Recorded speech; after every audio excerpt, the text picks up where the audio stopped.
Hello, people. Today's episode is gonna be a little different. It's gonna be audio only. I'm gonna basically be talking about being accused after my mom's mortal and the grief that I felt on top of dealing with this. I just want to make it clear that in in the first parts of this video, I was never charged. I was never anything happened. So they just accused. They did not charge me or anything like that. It was just accused. Um. So after my mom's mortal, I'm gonna set the story for you guys and all that. So this is just after my mom's mortal. I'm at my house and I was asleep at the time. I received a phone call on my old phone, and I was awoken by that.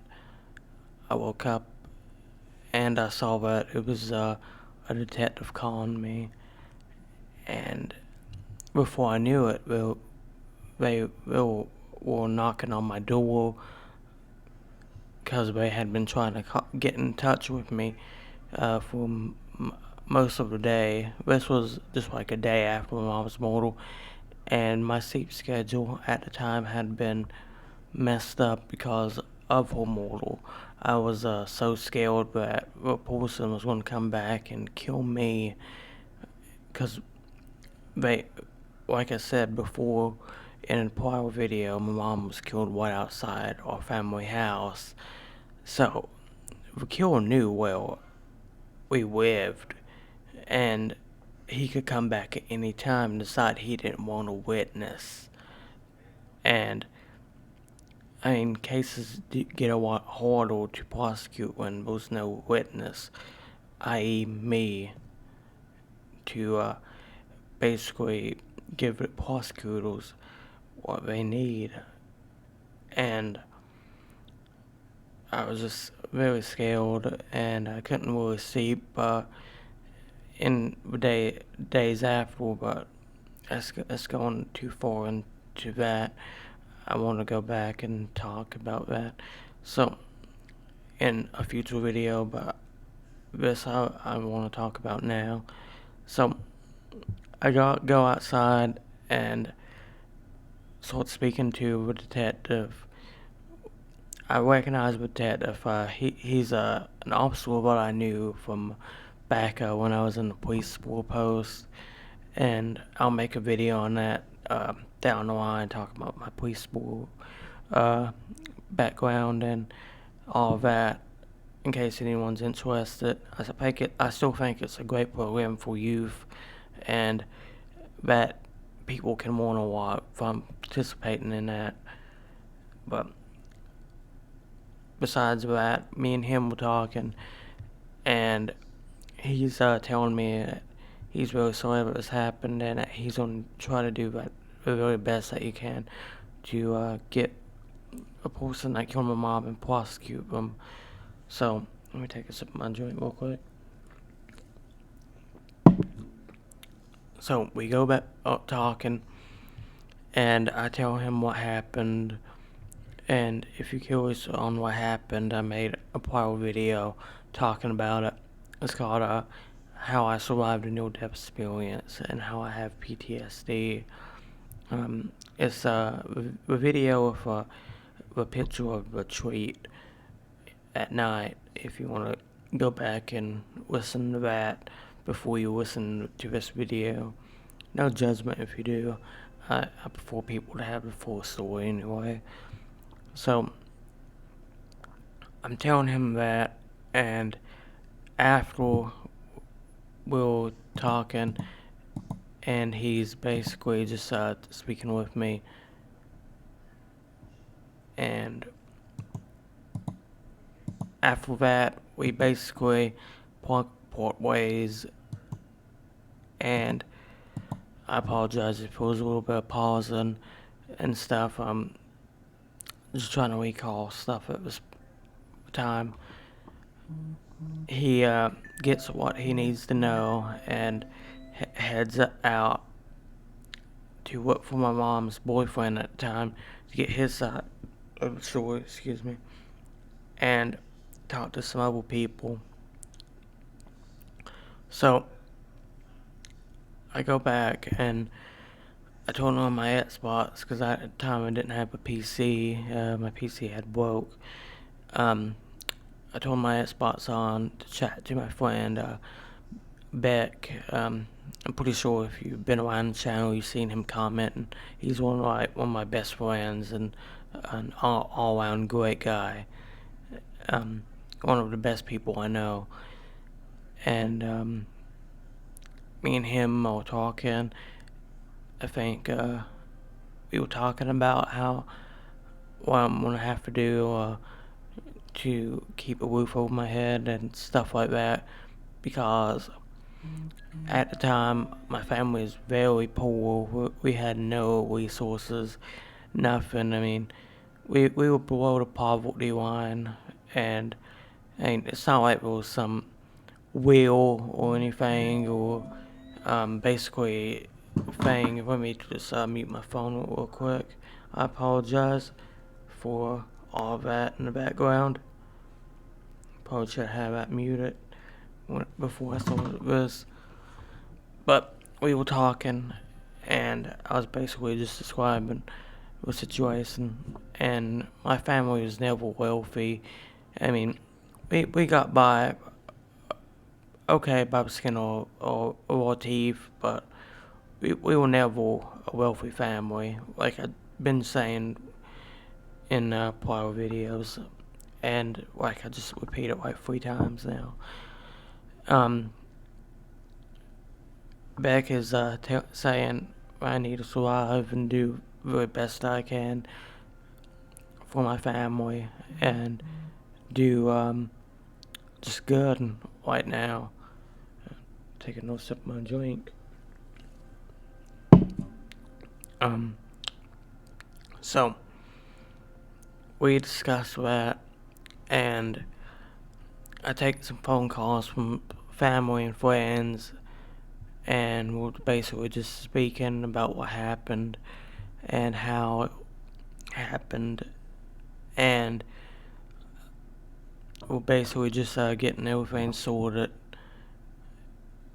I'm still waiting to hear from the medical examiner's office at this time. At that point, because this was a few days after my mom's born, or a day after, so I'm waiting on them to get back to me before I could plan the funeral of my mom and stuff. So after I get done speaking to the detective and Beck, I think I went ahead and gamed to try to calm my nerves and watch YouTube videos to calm down. I mean, in the days after, for about 2 to 3 months, I was very depressed. My whole world was wet right in front of me. So my good friend Beth said that I was a very different person. During those 2 to 3 months, I was just consumed by grief and just so upset with what happened to my mom. So in the weeks after, some family would come to visit, and we would discuss about what happened, and they were alright, but it was mostly just a sage council. Nothing was really getting done. Nothing was really being discussed. Most of the greatest help I received came from people I didn't know me and family friends more than actual family, because most of my family was in Arkansas, and I was still getting to know the family on my grandfather's side who are terrific people, some of the best people I've ever met. But unfortunately, at the time, I didn't really know much of anyone, and the only friends I did have was mostly online. Um, like I mentioned back, and some other people, but things would get better years later in 2025 and 2026, but that's another video. So, weeks come to pass, and detectives come back and talk to me some more, and little did I know at that time they were trying to get me to trip up, and by that I mean they kept trying to get me to say the story differently. Excuse me. And they were trying to get me to say things differently than I originally did. And honestly, I'm gonna be completely honest. I'm not gonna lie here. I did get some things mixed up, and that's because I'm on heavy medications for chronic pain and the heat allergy and stuff. I'm not going to remember every single detail and get it recalled right. And I mean, I have ADHD and other issues that make memory requests and really a little bit difficult. And I'm not sure who keeps blowing up my phone, but God Almighty. Oh, it's probably just Discord. Yeah, that's always it. Discord blowing up my phone, but so like I was saying, due to my heavy medications like my sleeping medication and other stuff, and my pre-existing mental health issues at that time, it was a little bit difficult to recall every single thing. I mean, about 95% of what I recalled was about why there were just some issues that I didn't recall some stuff, and evidently that wasn't satisfactory to them, and they decided, hey, maybe this Luke kid, maybe he's the cure, and I'm just, I didn't know what they were doing, or were trying to get me to trip up at that time, because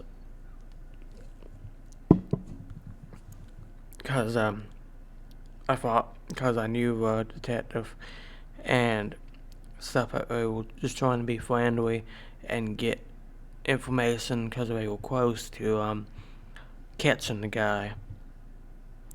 Little did I know that they were trying to catch me. And so, like I said, civilian owned firearms, a pistol and a hunting rifle got seized by the police department after even thought they were not used in the case. They were not used against the suspect. They were not used against my mom. They had nothing to do with it besides what I previously said. And so these guns got seized, and they were performing ballistic tests and all that and all this. And so on August 4th, the bid day comes along. I'm told by one of the detectives to head down to the police department. In fact, they were so kind enough that before they were gonna fuck me, they decided to get me a car. They sent me a car, police car, and also to pick me up. And so I hop, or not, I hop in, but I meet the officer outside, and he's like, well, before I let you in my car, I'm gonna have to frisk you. I'm like, that sounds suspicious in my head. And I'm like, yeah, something's up, but I already said I'm gonna be there, so there's nothing I can do at that point. I'm too poor to afford a lawyer, um, and since I had not had a case against me or charged, I cannot get a public defender. Because, like I said in the beginning, I was never charged with anything or anything like that. Um, so the officer says that he wants to sort of frisk me. And I said, all right, go ahead. Because I did know from my police school experience that sometimes when you allow a person to ride in the police vehicle with you, you sometimes do have to frisk them before you let them do that because it's a safety policy with some police departments. But I don't think it's policy with my local police department. I don't think it's actually a policy, but some officers do that. So I was frisked, and he's had me hop in front seat. So I guess that wasn't to arouse any more suspicion from me. And I looked at the police computer, and I was just glancing while he was driving, and I was trying to see if since there was some bells and whistles going off in my head, I was trying to look and see exactly if there was any call for service at my house or anything like that, because I used to operate the police computer back when I was a police school. I knew everything to do with that computer program and what the 10 codes were and stuff like that. So I would, this was a cursory glance. I couldn't really tell anything too much. There was just a lot of calls in the city for other stuff going on at the time. So they take me down there, and they have me get out, and I go into it's not an interrogation room, but like a big briefing room, and it's very casual. I go to sit down, and they bring me a Dr. Pepper because, like I said, I'm a big Dr. Pepper guy. In fact, like I said, I'm drinking a Dr. Pepper Blackberry right now as I speak. Excuse me. And they bring me the soda, and I think they wanted to buy me some food too. And this is an old thing that police detectives will do. They try to be your friend and try to bring you things that you want to try to get you to open up to them. And, and I'm sitting there having been blamed for the stock pepper in, and them talking about the potential food. I had ate, so I was kind of hungry at the time. And I had no money or anything. I had, I think I did have food at the time because the neighbor took me to a grocery store, but I didn't eat that day, and I had no money, not food, but money to get anything. So, um, they come in and all this and that. They start talking to me, and they say, "So, Mr. Luke, are the officers going to find anything when they execute a search warrant on your house?" I'm like, "Search warrant? What do you mean?" They say, "Well, a judge gave us the okay to do a search warrant on your property, and we want to know where the gun is. We want to know why you killed your mom. We want to know everything to do with it, because we know you're hiding something." And I'm like, oh, my God, you guys are insane. I didn't do anything with my mom's mortal. I'm just sitting there dumbfounded at these detectives who are supposedly university educated and know who a suspect is and who isn't. They think I'm someone who would kill my mom when I had nothing to gain from it. Like I said, there was no will, there was no anything, no insurance policy. There was nothing to gain from me killing my mom if I had did so. So I'm just sitting there dumbfounded at this, trying to think logically why they're doing this to me and why who put them up to this, because this had to be something someone said, someone that knew me, and because like I said in a prior video, I think, well, maybe I didn't, my mom's ex-boyfriend was domestically abusive. I mean, me and him didn't get along because obviously I would defend my mom, and obviously, like any good son would, I was going to defend my mom and not let some jackass hit her and do stuff to her like anyone else. So he had something to gain from putting the police on me. If it was him, I still don't know who it was that did. And Bill was my mom's current boyfriend, who was also domestically abusive and was not a good person as well. So both of them had something to gain from throwing me under the bus. And taking a sip of my drink. I'm speaking to detectives and just trying to put it out there that this is all wrong information and that they have the wrong idea.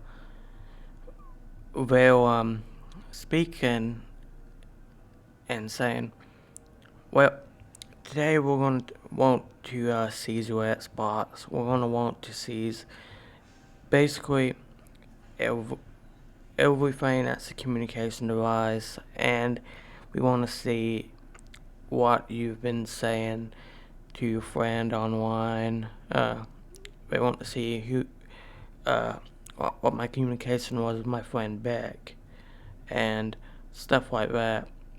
So they seize all of that. They seize my Xbox. Those bastards seized my Xbox. Can you believe that? But besides that, and honestly, when I got my Xbox back, they didn't even do any investigative anything to it. It was just seized to be an asshole. There was no investigative work done on Xbox. It came back fully assembled. It was even dusty from being in police storage. So it's not like they had it out and were looking at anything. And as far as I'm aware, Discord never received anything for message history or anything like that. So it's like they wanted to be assholes and just seized a gaming console just to be an asshole, I guess. I mean, that's the conclusion me and Beck came to. So they're accusing me, and I become very sad and upset, and I'm crying at this point. Not crying because I'm scared of going to jail. I'm crying because these people think I killed my mom. I'm upset that one of the worst tragedies in my fucking entire life is they think I did it for shits and giggles at this time. And I'm just trying to think of why. So after like an hour or so talking to them and just defending myself the best I could without a lawyer present and just trying to be logical as possible. I mean, I'm saying to the detective, you know who I am. I know you, and you know me. You know I wouldn't do this. I'm not the type of person to do this because I'm a really meek person. I'm skinny. I mean, I'm not the type of person to do a crime. I mean, because I have no we I have no benefit to it, and I have nothing to gain from doing anything bad. Because I mean, I have so much to lose if I do, like my freedom and stuff. So I wouldn't do that. But evidently, these guys didn't get that picture until after I convinced them. Or they saw that I was being entirely truthful and crying my eyes out, and they say, "Alright, we'll let you go, but we won't." I mean, in fact, I even asked them to do a polygraph test and also a DNA test. I was asking them for all of that, and they said, "Well, these things take days to arrange," and I'm like, "Well, okay, get it arranged then," because I was protesting really hard and just trying to get them to realize I was an innocent person, and I didn't want to be bothered by them with this bullshit on top of planning my mom's uh, funeral and stuff like that.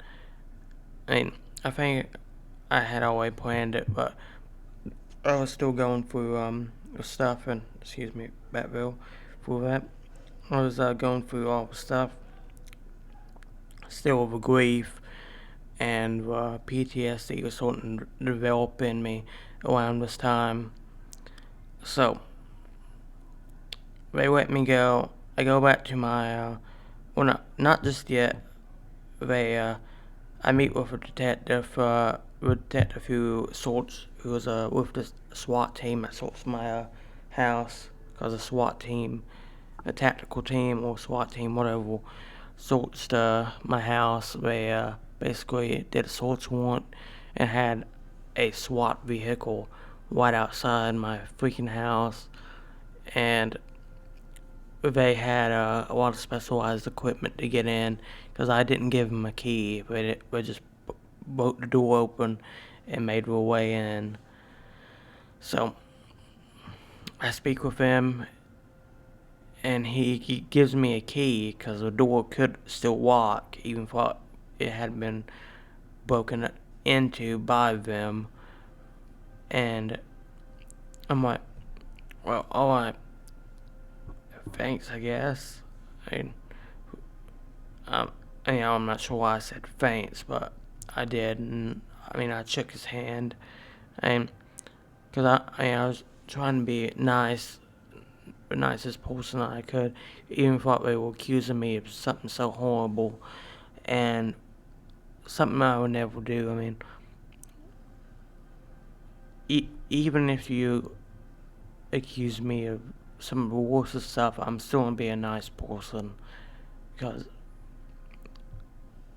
I guess I just want to be a good person, and I just want to be the really best I can than people that have stooped down to a low level and are doing terrible things like these thugs in uniforms were doing.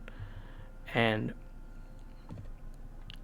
after that, I get given one of the spare keys to my house that my mom had, and because they took back as well to give to me, because I think I didn't I think I brought one of my keys with me, or maybe I didn't. I don't know. I'm pretty sure I did. I always bring a key with me.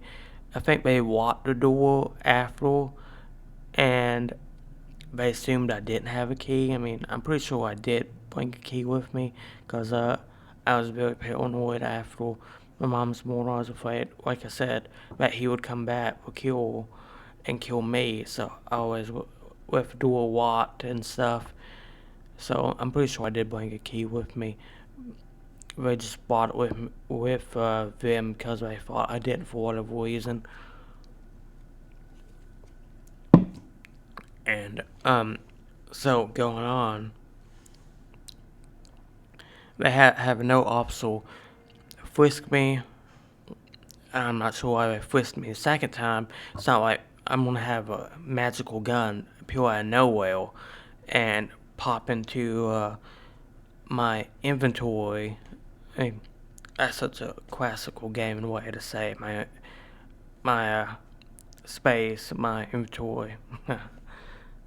But yeah, I'm not sure what they think was going to appeal on me the second time, but whatever. They have me get into the back of a police vehicle this time, and I guess they were quite pissed off that they weren't able to find anything on me, and that I was such a nice person, and that I wasn't going to falsely confess to anything that I didn't do.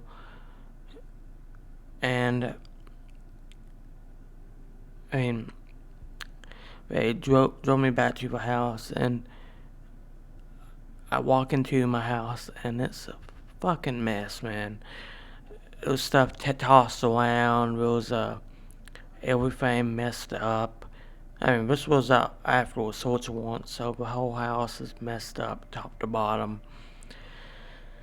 And in the days after, I mean, most of the time was spent just trying to rearrange everything back to what it was.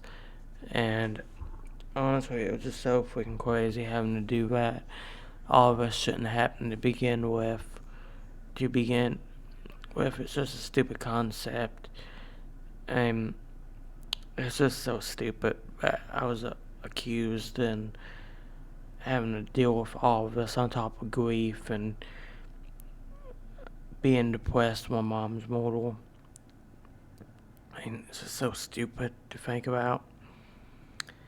But life goes on, I guess. So after this, um, I I emailed the detective weekly asking for updates because I'm not familiar with police procedure. I'm not familiar with how long this stuff takes. I'm asking them for updates. When am I going to get my stuff back? When am I going to get my Xbox back? When am I going to warn who killed my mom? I mean, that was the first and foremost thing I wanted to warn, more than the Xbox. I mean, they could hold on to the Xbox for freaking ever as long as they tell me who killed my mom. And I'm just waiting to hear from them. And finally, they just tell me to sit down and wait, and that they'll contact me when there's any new developments. Because I guess they want that at like in the weeks after from the ballistic test, or maybe not weeks, but months after from the ballistic test, the gunpowder residue, and stuff like that. But I was an innocent person because I don't know what the results were, but I mean I know from my heart and from what I know from that night that they were negative, but I don't know what the paper itself said. I was given a copy or anything, but I'm pretty sure it said negative on it, and my guns were tested, and I'm pretty sure it also said negative. And I think they realized that this would actually require like big police work and actually be like a bigger case to crack than just a simple family murder or whatever. And they just stopped contacting me. So, mom's 22 years at this time, and it's starting to be 2024 at this time. And at this time, my Xbox, my guns, and my mom's tablet, because she had a Amazon Fire tablet with whole cameras and stuff on it, and I think some charging cables, some controls, and some gun magazines and stuff like that were associated with it. And they finally, after I sent an email to a chief of police, protesting my innocence and protesting that I had nothing to do with this, and that I was a member of the police sport program, and that I was one of the most shining examples. I don't bother anyone. I don't do anything crazy. Excuse me. I don't even play my music loud. Excuse me once again. And like I said, I don't bother anyone. So, the police chief sends an email to the. I assume the police chief sends an email because shortly after my email, the investigative captain contacts one of the detectives and in charge of investigating my mom's murder, and I received an email from her saying that my property is being returned to me and that I will have to contact the police property room to arrange pickup of all of my guns and my basically my Xbox, mom's stuff, and all of that. I mean, they still have in short as well on that night, but like I said, that short was used as a tourniquet for my mom, so that's probably going to be used as state evidence against the killer when they catch them, and the shell casings and stuff like that, and all that. So they still have a bunch of evidence and stuff. My stuff gets released and returned to me around December 2024. I go to the police property room, and of course I'm on guard just in case they try to trip me up again or try to make this a trap or something like that. But I'm relieved to report that it wasn't a trap or anything like that. It was just bureaucracy where you have to fill out paperwork and all that to get your stuff back. And it took a little bit of time, but I got it. And we discussed things, and I went back home, and that basically concludes the story. I mean, I'm still waiting to this day for any information, and I'm pushing actively for the governor's office in my state to issue a reward for any information, because that might encourage somebody to come forward. And I'm still getting the newspaper and a bunch of other organizations to keep reporting my mom's murder, just so it stays fresh in people's mind, and that there might be a breakthrough in the case, because right now it's mostly a cold case and that there's nothing going on with it. I'm still hoping, and just hoping to whatever gods are out there. I mean, like I said, I'm not a big believer in religion, but I hope that it will be solved and that one day I will be able to face my mom's guilt in court and give my statement and basically seek the full extent of the law to be given to bring justice in this case. Because, I mean, that's what I really want at this time.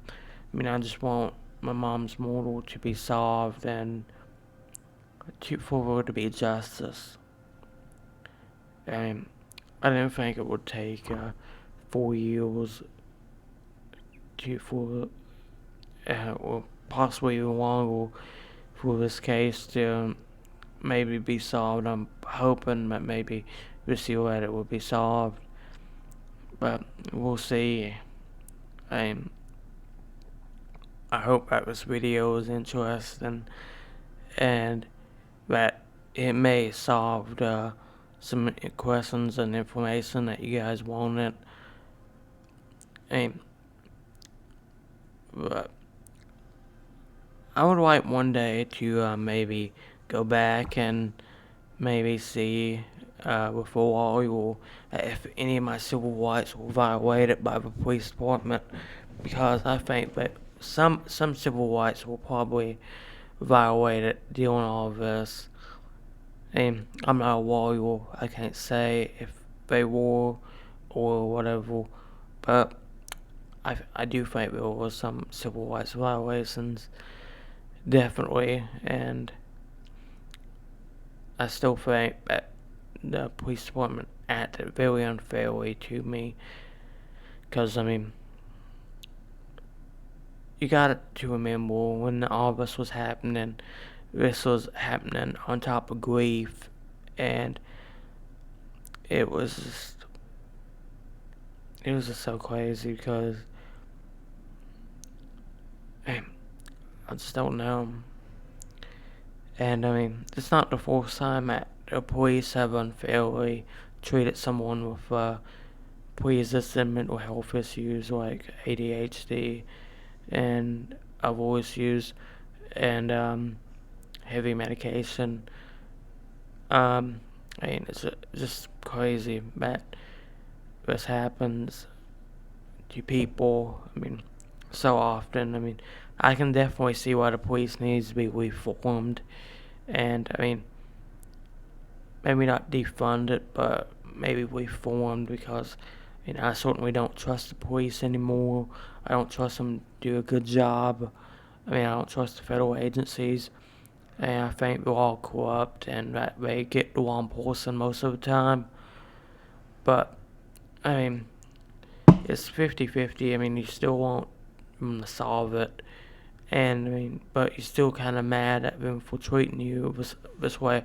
It's very complex. It's a love-hate relationship, and honestly, I mean, it's something that most people won't understand until they've been through it themselves, and that's unfortunately a sad reality of the of this. But I hope that some people have the questions answered with this video, and that they are able to basically maybe help in the future to advocate for people who, like me, who are being unfairly targeted by the police when they have mental health issues or taking heavy medications and stuff like that. And if you know someone that's being pursued by the police and you know they're innocent and all the evidence points to them being innocent and the police is still harassing them, please speak up for them. They'll appreciate it, and they definitely need someone to defend them, because oftentimes when in a case like this, since there was no charges brought up and all that, they can have you brought down.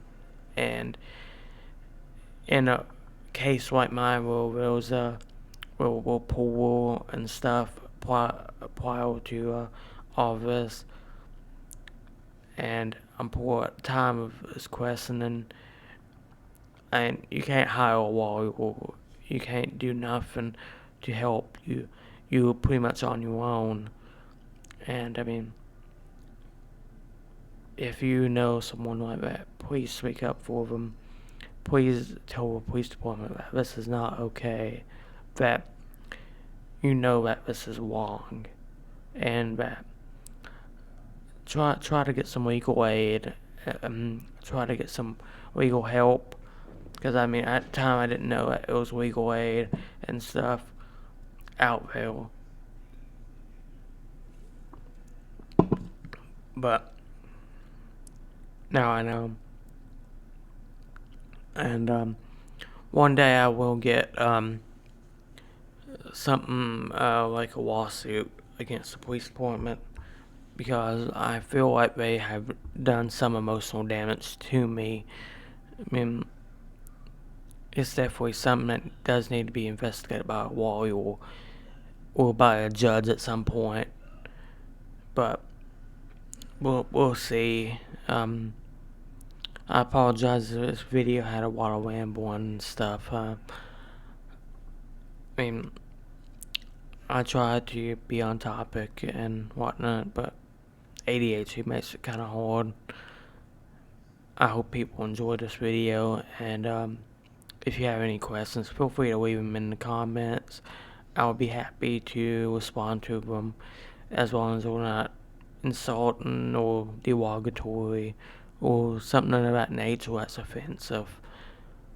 And if you like this type of content and listen to me speak, consider subscribing. It's free, it doesn't cost anything, and I make a lot of content, gaming content, and I like to discuss my life, and I like to just bring all the best content that I can. But yeah, I feel like this video has gone on long enough, and 47 minutes is good enough, because most people won't watch this one, but it's basically a good video either way. Thanks for watching, and once again, if you have any comments, concerns, leave them in comments. And thank you for watching. Have a great day. Bye bye.